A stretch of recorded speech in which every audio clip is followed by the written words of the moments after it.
सचिन, हाय। कैसे हो आप? मैं बहुत अच्छा हूँ। तो सचिन से तो बहुत सारे लोग रूबरू होंगे क्योंकि सचिन का ये सेकंड एपिसोड है। सचिन ने लास्ट एपिसोड में आप सबको बताया होगा यूपीएससी के बारे में, उनकी शायरियों के बारे में। तो आज हम थोड़ा सा और जानेंगे उनकी जर्नी के बारे में, जो कि अब पीएचडी स्कॉलर भी हैं। तो चलिए जानते हैं उनसे उनके बारे में। और तो सचिन, कैसा लगा आपको वापस आकर यहाँ पर? जी मेरे को बहुत अच्छा लगा, और जो लास्ट एपिसोड था उसमें अच्छा रीच भी गई, अच्छे व्यूज भी थे। तो मतलब कुल मिला के काफ़ी अच्छा फील हुआ है। अच्छा, तो सेकंड एपिसोड में क्या अलग बताने वाले हो आप? सेकंड एपिसोड में मैं जो है अपनी पोइट्री की जर्नी, पोइट्री जो कुछ नया लिखा है उस पर काम, मतलब क्या लिखा है वो, किसको पढ़ रहा हूँ, तो वही सब चीज़ें जो है। तो जैसा कि अभी चल रहा है, हाँ, कुंभ पे कुछ अगर लिखा है तो वही सब बताइए कुंभ के बारे में थोड़ा सा। हाँ, कुंभ को मैं देखता हूँ तो कुछ चीज़ें जो मेरे को बड़ा लगती हैं स्पिरिचुअल। मुझको लगता है कि इस आधुनिकता की भरी दुनिया में जहाँ हम भौतिकता की ओर बढ़ रहे हैं, पर अगर एक ही चीज़ जो समझ आती है वो ये है कि अंतिम लक्ष्य जो है ना वो वही है। हाँ, और कहते भी क्योंकि ये जो कुंभ भी लगा है ये बहुत बड़ा महाकुंभ है, जो कि शायद हमारी दादा परदादा ने नहीं देखा। मतलब यही है कि इस देह के साथ तो हम एक ही दफ़ा देख सकते हैं हाँ, तो क्योंकि अब ये आए भी चाहिए। और वही है, मैंने लिखा भी है कुछ, तो मैं आपको सुनाता हूँ। बिल्कुल सुनाइए। कि कभी संगम की धारा में मैं डुबकी भी लगाऊंगा, कभी संगम की धारा में मैं डुबकी भी लगाऊंगा, कोई गंगा मिलेगी तो मैं प्रयागराज जाऊंगा, मैं दिल वालों की दिल्ली में रहता तो हूँ, पर मैं दिल वालों की दिल्ली में रहता तो हूँ, पर कोई राधा मिलेगी तो मैं बरसाने को जाऊंगा, कोई राधा मिलेगी तो मैं बरसाने को जाऊंगा। ओके, तो इससे ये माने अगर आप बरसाने जाएंगे तो आपको कोई राधा मिल चुकी है? नहीं, ऐसा तो कुछ भी नहीं है मेरा लाइफ में। ऐसा कुछ नहीं। और मैं इस मतलब रास्ते पे हूँ भी नहीं फिलहाल। अच्छा, ठीक है। तो आप अभी जिस रास्ते पे हैं पीएचडी के, तो उसके बारे में थोड़ा बताएं, कैसे आपने सोचा? पीएचडी के लिए मतलब मैं यूपीएससी की तैयारी कर रहा था। तो यूपीएससी की तैयारी में एक सबसे अच्छी चीज़ ये है, जो मैंने पिछले एपिसोड में भी बताया था, कि वो हमको पढ़ना सिखा देती है। वो हमको सिखाती है कि आपकी बुकों के प्रति कितनी समर्पण है, कितना मतलब आप सेटिंग कर सकते हो, बैठ सकते हो। तो वो चीज़ जब अंदर आ जाती है ना, तो कई दफ़ा क्या होता है पढ़ते पढ़ते कि आप सिलेबस से इतर भी पढ़ना चाहते हैं, क्योंकि आप बोर हो जाते हैं बार बार उसी चीज़ों को पढ़ते हुए। तो फिर मैं उस दौरान नोवेल पढ़ता था, उपन्यास पढ़ता था कुछ। तो धीमे धीमे जब मैं उपन्यास पढ़ने लगा, फिर मैंने काफ़ी आंसर राइटिंग की है, काफ़ी राइटिंग की है। तो धीमे धीमे स्थिति ऐसी बनती चली गई कि बुकें पढ़ने लग गया। तो मेरे को ये फील हुआ कि मतलब हमको जो एनटीए का जो नेट जेआरएफ होता है यूजीसी का, वो देना चाहिए। फिर मैंने दिया था वो, तो मेरा उसमें हो गया।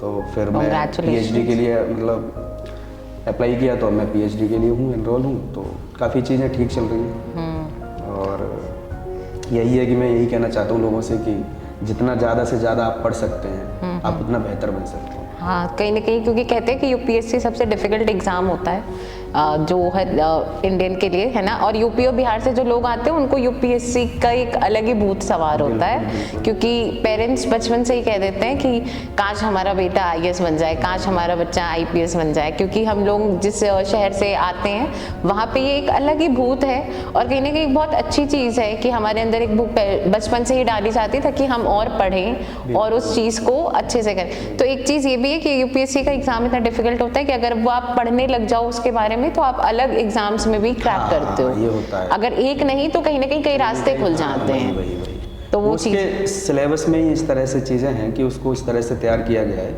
कि पहले तो वो एज ए ह्यूमन बीइंग आपको बहुत परिपक्व बना देता है।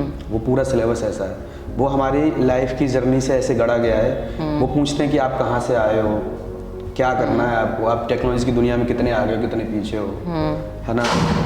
आपको पेपर 4 जो एथिक्स है, आपको उसमें मतलब आपका लेवल क्या है, स्पिरिचुअल लेवल क्या है, आध्यात्मिक क्या है, कितने नैतिक हैं कितने अनैतिक हैं आप, किसके प्रति दयालु हैं किसके प्रति नहीं है, डिसीजन मेकिंग में किस तरह के हैं। तो कहीं ना कहीं बहुत अच्छी अच्छी चीजें सिखा देता है। लाइफ में वो जो रोजमर्रा की चीजें हैं ना, उन सब चीजों में वो वैल्यू करता है। तो वही बहुत है सारी कि- चीजें मतलब हाँ, कहीं ना कहीं आप सीख जाते हो उसके थ्रू। और हम तो ब्रज के किनारे के पले वाले क्षेत्र के लोग हैं।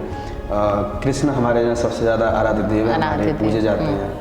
अलीगढ़, मथुरा, एटा, इटावा, ये सब ब्रज की बेल्ट है। हमारी भाषा भी उस तरह की है। तो वही है कि मैंने एक गीत भी कृष्ण पे लिखा हुआ था, एक मतलब सिचुएशनल गीत है वो, जिसमें कृष्ण अपनी राधा को याद कर रहे हैं।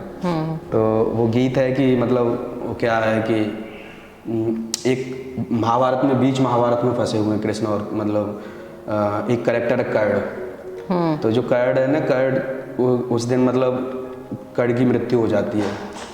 तो कर्ण एक ऐसा कैरेक्टर है महाभारत में जो सबका चहेता है, जिसको पक्ष के लोग भी चाहते हैं और विपक्ष के लोग भी चाहते हैं, उसके दुश्मन भी उसको चाहते हैं कि नहीं आदमी बहुत अच्छा है, और उसके जो साथ के रहने वाले लोग हैं वो तो चाहते ही हैं। कृष्ण को बहुत प्रिय था वो, लेकिन वो एक सिचुएशन ऐसी थी कि उसको मरना पड़ा। तो चूंकि वो अधर्म के रास्ते पे खड़ा हुआ था, तो वही है कि उस रोज़ उनकी एक प्रेमिका थी कर्ण की, जिसका नाम वैशाली है। तो वो आत्महत्या कर लेती है कर्ण के साथ, वो उनके प्रेम का बर्डन होता है। तो कृष्ण जो है ना उस रात को अपनी उसमें टहल रहे होते हैं, तब वो राधिका को याद करते हैं। तो जब राधिका को वो याद करते हैं तो इसमें बताते, इस गीत के माध्यम से यही है कि उन्होंने कितना कुछ छूट जाता है। तो गीत है कि मैं आपको सुनाता हूँ। बिल्कुल। कि धर्म बचाने की खातिर ईश्वर धर्म निभा रहा हूँ, कि धर्म बचाने की खातिर मैं ईश्वर धर्म निभा रहा हूँ। और क्या क्या छूटता है वो बताते हैं कि जग जग भटका हूँ मैं राधा, कि जग जग भटका हूँ मैं राधा, इस जग की खातिर देखो, कि जग जग भटका हूँ मैं राधा, इस जग की खातिर देखो। तुमसे तो मैं बिछड़ गया पर मैया से भी बिछड़ गया, कि तुमसे तो मैं बिछड़ गया पर मैया से भी बिछड़ गया। और क्या क्या छूट रहा है वो बताते हैं कि छूट गए वो यार पुराने, कि छूट गए वो यार पुराने, छूट गया वो गोकुल है, छूट गए वो यार पुराने, छूट गया वो गोकुल है, छूट गई वो डाल कदम की, छूट गई वो बंसी है, छूट गई वो डाल कदम की, छूट गई वो बंसी है।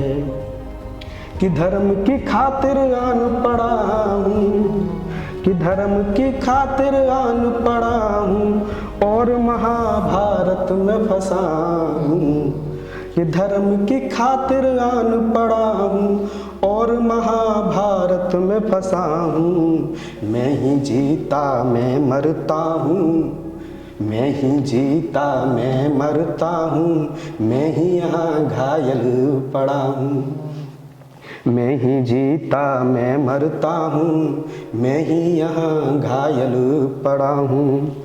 कि जग की खातिर कौतुक करता पर श्रापों से मैं ही भरा हूँ, कि किस महासमर में क्या जीता हूँ, पता नहीं क्या हारा हूँ, कि महासमर में क्या जीता हूँ, पता नहीं क्या हारा हूँ। जिन हाथों ने बंसी साधी उनसे चक्र उठाया हूँ, कि जिन हाथों ने बंसी साधी उनसे चक्र उठा रहा हूँ।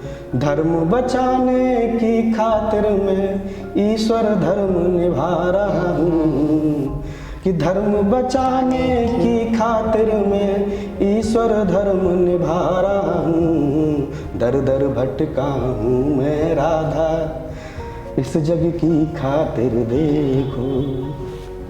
तो ये गीत लिखा मैंने मतलब और अभी जल्दी ही लिखा था, तो मैं पहली दफ़ा ये आपको ये सुना भी रहा हूँ, मैंने किसी मंच पे भी नहीं सुनाया है।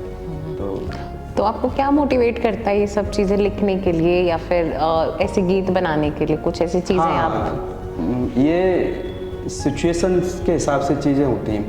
कई दफ़ा मैं ऐसा नहीं है कि मैं सोचूं कि मुझे कुछ लिखना है, तो बहुत डिफ़िकल्ट होता है कि मैं लिख पाऊँ, लेकिन कई दफ़ा मेरे को लगता है कि आज कुछ अंदर से है कुछ ऐसी चीज़, तो वो एक अलग जॉन होता है तो फिर मैं लिखता हूँ। ज़्यादातर वो है कि ये जो दिन के उजालों में मैंने लिखा है, ये जो दिन के उजालों में तुम मुझे मिलते हो, कभी सिया रात में मिलो तो मैं कुछ और होता हूँ। तो वही है कि बाकी पढ़ते पढ़ते इतना आ गया है कि अब नहीं लगता कि मतलब। तो कितने साल हो गए इस चीज़ को मतलब फॉलो करते हुए अपने पैशन? 3-4 साल हो गए, 3-4 साल हो गए। कोविड के पहले से मैं लिख रहा हूँ। तो और कब से चालू किया सुनाना लोगों को? हाँ, पहले एक दफ़ा मैंने एक बारी मैंने यहाँ सबसे पहले मैं 2018 में एक बार दिल्ली आया था कुछ 3-4 महीने के लिए। मेरी सिस्टर रहती है यहाँ पे उत्तम नगर में, उनके पास। तो मैंने पहले यहाँ का माहौल देखा था कि मुझको आना है तो क्या स्थिति है क्या नहीं। ग्रेजुएशन के बाद में आया था तो मैं बस ये मुखर्जी नगर का एरिया देख रहा था। तो मैंने पहली दफ़ा कुछ मेट्रो देखी, भीड़ देखा, तो मुझे लगा कि छोटा शहर छोड़ मैं बड़े शहर मंजिल दिल्ली पाने के लिए आया हूँ, कैसे बताऊँ मैं दिल्ली तुझे अपनी ओर ले जाने आया हूँ। यहाँ आया पाया देखा कि अपने ही लगे गिराने को, जिंदगी बदहाल सी हो गई दिल्ली तुझे अपनी ओर ले जाने। तो वो मैंने लिखा था। फिर उसके बाद चीज़ें चलती गई, फिर मैं कई जगह परफॉर्म किया, मतलब 2020 से मैंने परफॉर्म अच्छे से किया हुआ। तो फिर बीच में कोविड आ गया तो फिर अपना ऑनलाइन ही चलते रहे, जैसे ऑनलाइन कुछ शोज पेजेस करते रहे, पेज पे डालते रहे, तो वही था। तो इसमें लगता है कि आपको लगता है कि इसमें आपका करियर है, पैशन को फॉलो करते करते कहीं ना कहीं? हाँ, मुझे लगता भी है कि ये तो बहुत अच्छी चीज़ है। हमारे शहर के बहुत बड़े कवि हैं गोपाल दास नीरज जी, अब एक्सपायर हो गए। उनका बॉलीवुड में उनका गीत भी है, लिखे जो खत जो वो तेरी याद में, उन्हीं का लिखा हुआ गीत है। अच्छा। हाँ, तो वो एक बात कहते हैं कि अगर आप मतलब लिखने के शौकीन हैं और ये आपके अंदर गुण है, आपको ये फील होता है कि मैं लिख सकता हूँ, मैं करता हूँ चीज़ें, तो आप लिखिए। पता नहीं आपको कौन सी लाइन किस दिन उठा के हाँ चीज़। उनकी लाइन थी कि कारवा गुजर गया गुबार देखते रहे, ये लाइन उनको उठा के ले गई, फिर वो कवि बनते हैं। पद्म विभूषण मिला उनको, मतलब बहुत अच्छे सम्मान भी मिले सरकार की तरफ से। बट लेकिन आप ये देखो कि उस टाइम का जो आज के टाइम पे बहुत ही लोग आ चुके हैं। बिल्कुल। मतलब मैं कहती हूँ अगर मुझे शायर भी चुनना है तो मेरे पास चॉइस है आज। बिल्कुल ये बात सच है। तो सोशल मीडिया का जमाना कहीं ना कहीं इस तरीके से अफेक्ट हो रहा है कि इस तरीके से लोगों को वायरल करने में कहीं ना कहीं एक शॉर्ट फेम है। सोशल मीडिया ने लोगों को भाषा के प्रति अवेयर कर दिया। हाँ।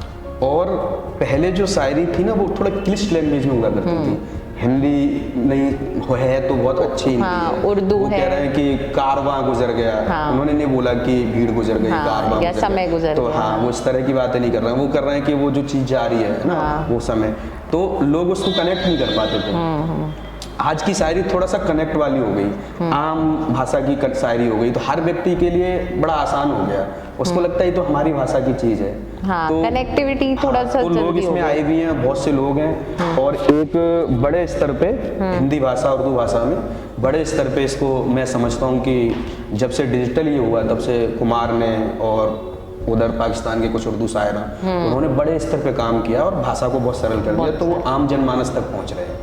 तो वो सबसे अच्छी चीज़ हुई है। लेकिन एक इसका डिसएडवांटेज भी तो है ना, जैसे मान लो सोशल मीडिया है, ठीक है, आपने कोई चीज़ बोली, ठीक है, मैं चाहूँ तो वो कॉपी करके अपने पेज पे लगा दूंगी। हाँ, और फिर मैं अपना नाम लिख दूंगी। नहीं, उसका भी अब तो कॉपीराइट के काफ़ी मतलब लॉ भी बन गया है। और मैं कॉपीराइट पे यही है कि अगर आप कोई चीज़ करते हैं और आपने कहीं डाली हुई है तो आपके पास अगर उसका प्रूफ है तो आप उस पर कॉपीराइट लगा सकते हैं और आप उसके प्रति केस भी कर सकते हैं। तो मान लो हम एक दूसरे को नहीं जानते, हाँ, तब मैंने आपकी वो चीज़ करी ना, आपको कभी पता चलेगा ना मुझे कभी पता चलेगा कि मैंने किसी का कॉपी किया या कुछ। मैं आपको बताता हूँ एक इंसिडेंट है कि कुमार विश्वास ने एक हरवंश राय बच्चन की कविता पढ़ी, तो एक दो पढ़ी तो कुछ नहीं हुआ, जब उस पर अच्छी रीच जाने लगी तो मधुशाला उन्होंने पढ़ी जो उनकी बहुत फेमस हुई।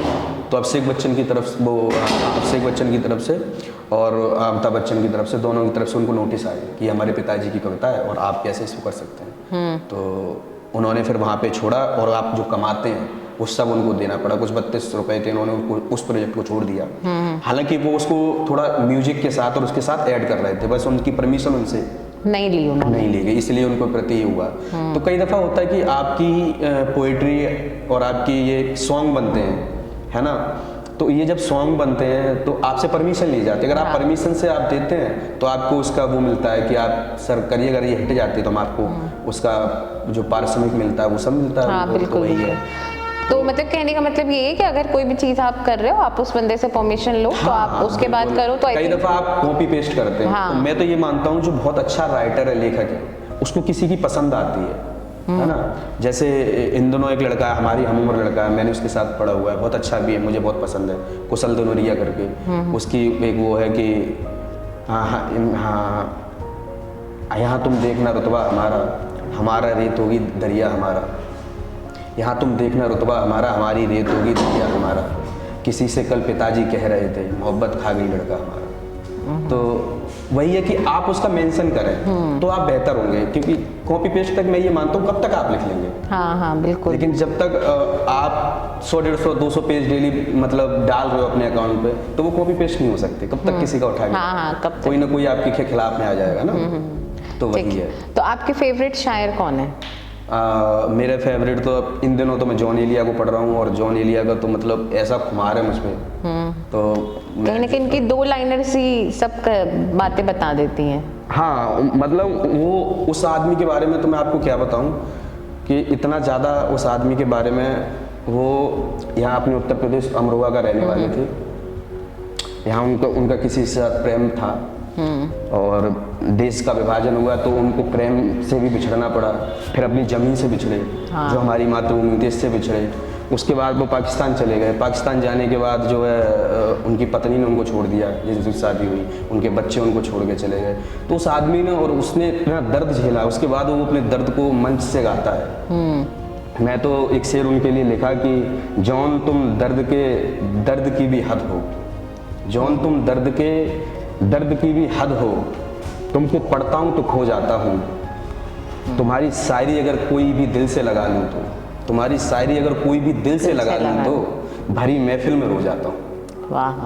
तो वो जॉन का अपना कलाम है कि, और एक अलग ही, और हर पढ़ने वाले को जो पोइट्री की दुनिया में जाना चाहता है, शायरी की दुनिया में जाना चाहता है, मुझको लगता है कि जॉन को तो पढ़ना ही पड़ेगा। और जॉन जो 21वीं और 20वीं सदी के बीच जो पैदा हुए, वो इस समय के दौर का सबसे बड़ा शायर पैदा हुआ, जिसने खुद को, उसका एक शेर है जो मुझे बहुत ज़्यादा पसंद है। वो कहता है कि मुझसे मिलने को तुम आए, आइए बैठिए बुला के लाता हूँ। बड़ा स्पिरिचुअल शेर है ये, कि कोई उनको गेट खटखटाता है, बोलता है कि जॉन है, और जॉन खुद खड़े हैं, पर जॉन राइटिंग कर रहे हैं तो किसी और उसमें है। तो जॉन कहते हैं मुझसे मिलने को तुम आए, आइए बैठिए बुला के लाता हूँ।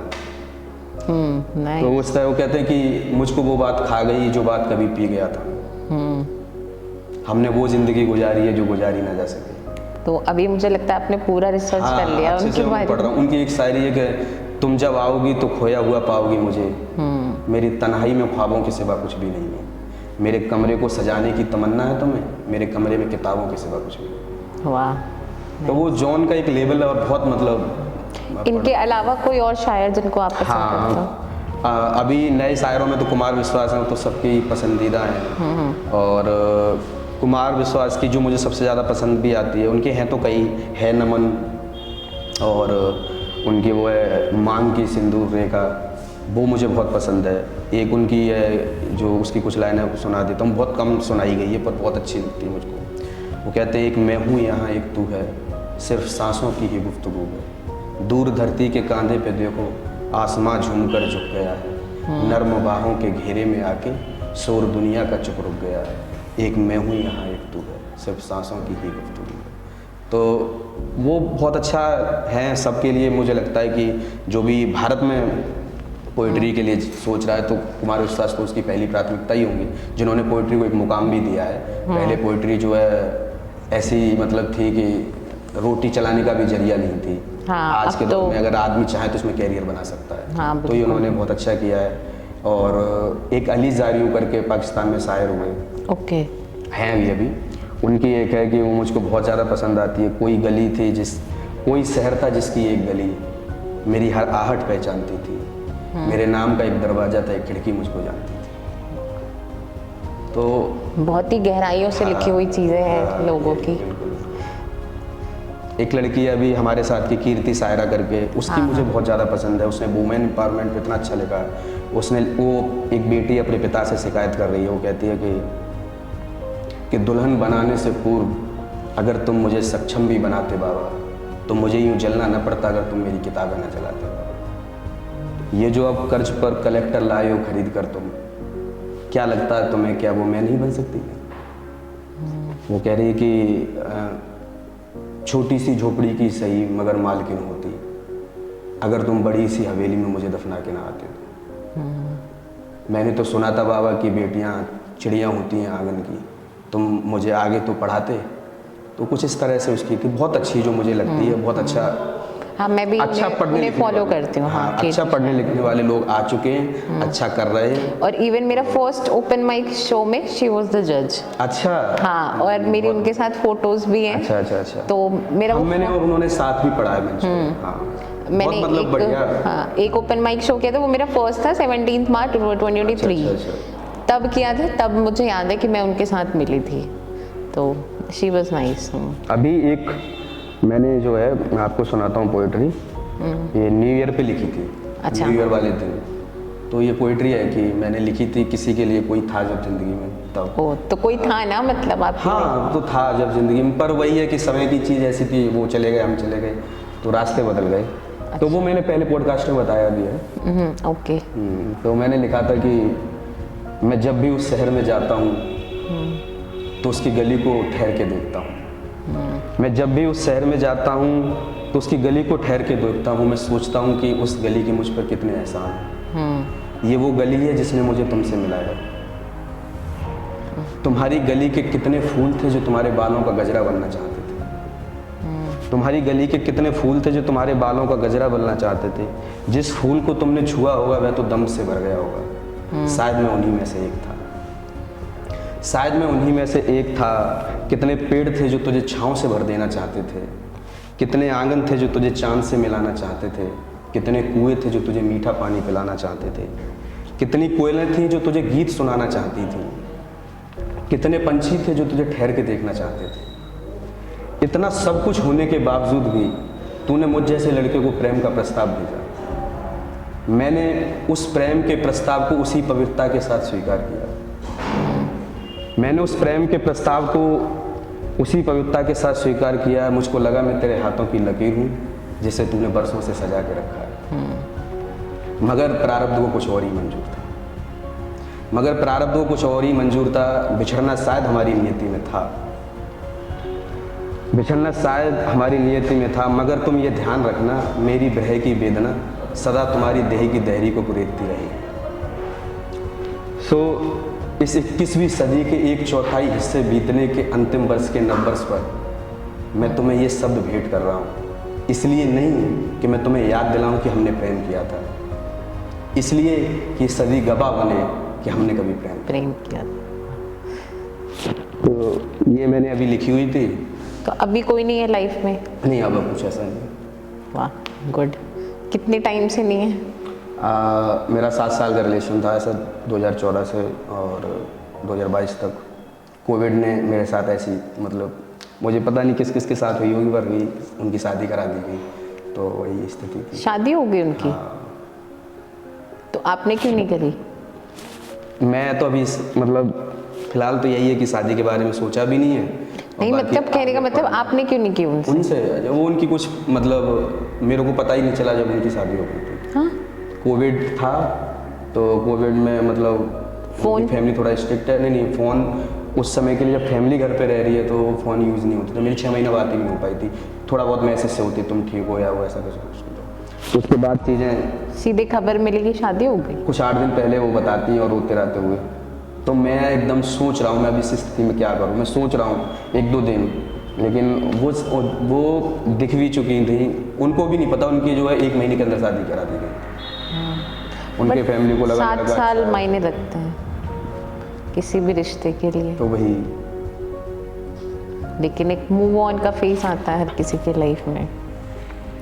वो है कि मैंने मतलब लिखा भी है उनके लिए कि अच्छी चीज़ ये थी, मैं आपको एक बताऊं मेरे और उनके दौरान, कि मेरा बर्थ डेट भी जो है ना वो 1 जुलाई को आता है और उनका भी बर्थ डेट जो है 1 ही जुलाई को आता है।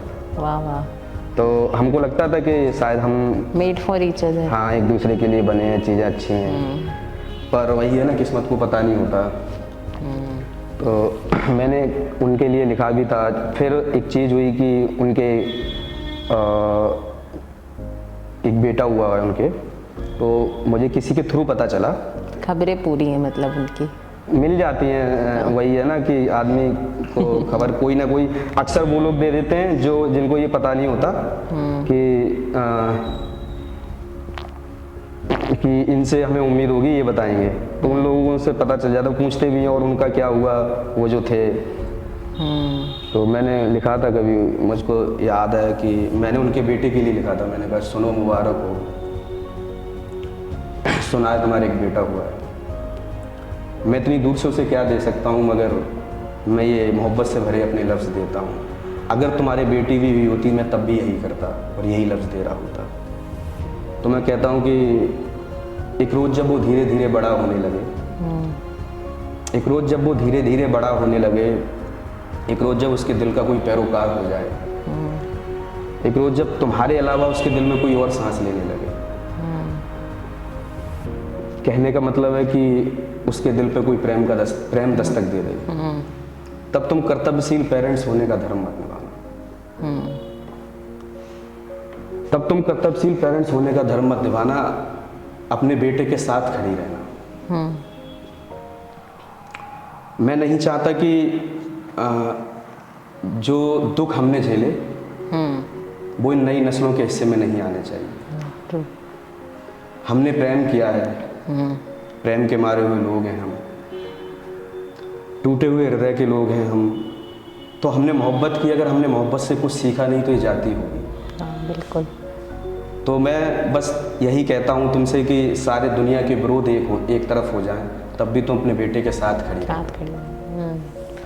तो मैं ये समझूंगा कि हमने वाकई मोहब्बत की थी और यही शायद हमारे प्रेम की अंतिम श्रद्धांजलि होगी। तो मैंने तो आपने ये उनको सुनाया? नहीं, अब कभी पहुँचे तो पता नहीं, क्या पता वो आपको देख रही हो तो। करती होंगी फॉलो या नहीं पता नहीं, लेकिन फॉलो तो नहीं करती, पता नहीं। अब मैंने मतलब इंटरेस्ट ख़त्म कर दिया है। मेरा अपना ये मानना है कि ठीक है, सारे इल्ज़ाम उन्हीं पर इख्तियार नहीं होते। हाँ, कुछ आप पे भी है। सारे इल्ज़ाम उन्हीं पर इख्तियार नहीं होते, रही होंगी उनकी भी अपनी कुछ मजबूरियाँ, सभी होते हैं अपने घर के लाडले, हम ही एक लड़की का हकदार नहीं। सही बात है। तो चलिए, बहुत बातें हो गई रिलेशनशिप पे। हाँ, ठीक है, अब हम रैपिड फायर खेलते हैं। बिल्कुल। ठीक है, तो योर फेवरेट शायर और कोई पर्सन? फेवरेट शायर? अभी तो जो शायर है वो तो जॉन एलिया ही। ठीक है, favourite friend, best friend? Best friend हाँ, दोस्त है मेरा एक। Okay, favourite work? वर्क जो आप कर रहे हैं। वर्क, हाँ। मुझे लगता है कि राइटिंग से बेहतर अच्छा कुछ भी नहीं मिलता, जो मुझे बहुत सुकून मिलता है। Favourite actor? हाँ, फेवरेट एक्टर जो है मेरे को मतलब SRK बहुत पसंद है, शाहरुख। ठीक है, एक्ट्रेस? हाँ, एक्ट्रेस आलिया। कौन? Alia Bhatt. Alia Bhatt, okay. Favourite dish? Favourite dish मुझे मतलब अपनी खीर बहुत अच्छी लगती है। अच्छा, तो फ्री टाइम में आप क्या करना पसंद करते हो? फ्री टाइम में सॉन्ग सुन लेता हूँ और ज़्यादातर यही होता है कि मैं जो है सॉन्ग भी सुनता हूँ तो ऐसे सुनता हूँ जैसे कि एक समय के बाद ना आपका लेवल हो जाता है, तो मैं नुसरत को सुनता हूँ, नुसरत फतेह अली खान को सुनता हूँ। और फेवरेट सिंगर कौन है वैसे आपका? हाँ, सिंगर अगर आप कहें तो सिंगर तो एक आध तो नहीं कह सकता, अरिजीत तो है ही है, और वो थोड़ा टेस्ट के ऊपर भी है। अगर आप गज़ल और कव्वाली की बात करते हैं तो फिर वो मुझे ज़्यादा पसंद आते हैं कि नुसरत जी।